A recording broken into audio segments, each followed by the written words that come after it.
يا مساء الخير، جبت كوسة وقعورته بدي أعمل كوسة محشي بلبن على الطريقة الحلبية. طلعت كمية الكوسة كتير كبيرة فقررت أعمل 3 أكلات بالكوسة واللبن، وكل وحدة غير التانية. شوفوا إيش عمل. رح أبدأ أول شي بكوسة محشي بلبن اللي كان هو النية الأساسية. بديت أجهز الحشوة. الرز أنا بعيره بالكمشة، عدد الكوسايات وبعد كمشات.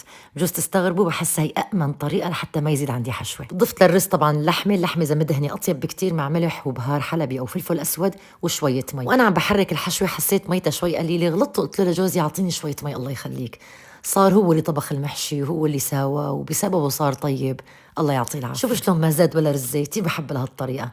طبعا الكوسة محشي بلبن بنحشي الكوسة للنص فقط لأن الرز بينفش وبعدين بتتفزر المحشية.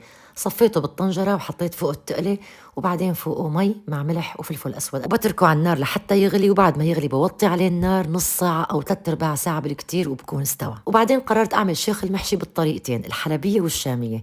جبت اللحمة حطيتها بالمقلاية على النار مع ملح وفلفل أسود لحتى تستوي، وبدي أقسمها لقسمين.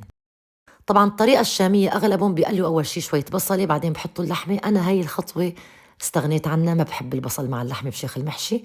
ضفت له صنوبر مقلي وبديت أحشي الكوسايات. بشيخ المحشي بنحشيه للأخير تماما، ما بنترك ولا فراغ لأني ما في عنا رز ينفش، وأنا ما بغطي التم بأي شيء وما بتطلع اللحمة وقت القلي مثل ما لكم شايفين. تماما طالع الكوسايات من الزيت لسه لونهم كاشف شوي، بحسه هيك بيلبق مع اللبن أكتر. بطالعهم من الزيت وفورا بنزلهم بطنجرة مي عم بتغلي. كتير هاي الخطوة مهمة وبتعطيه طعم كتير طيبة. ولأني كوساياتي ما لهم كتار كتير، حطيت بطنجرة بس كيلو لبن وحطيت فوقه معلقة كبيرة من النشا وحركتهم على البارد، وبعدين بشعل تحته النار مع تحريك مستمر لحتى يغلي. طبعا ما بنسى الملح. بعد ما يغلي بشوف سماكته، إذا سميك كتير بضيف شوية مي، هي بترجع لنوعية اللبن. وبعد ما يغلي مرة تانية بنزل الكوسايات وصارت الأكلة جاهزة. بنشوف شلون نقدمها بعد. ورح أبدأ بشيخ المحشي الحلبي. ضفت للحمة بقدونس مفروم ناعم كتير، وبديت أحشي الكوسايات نفس الطريقة تماما، بس الفرق هون بصير في بقدونس على الكوساي نظفتهم بمحارم المطبخ قبل ما أنزلهم بالزيت.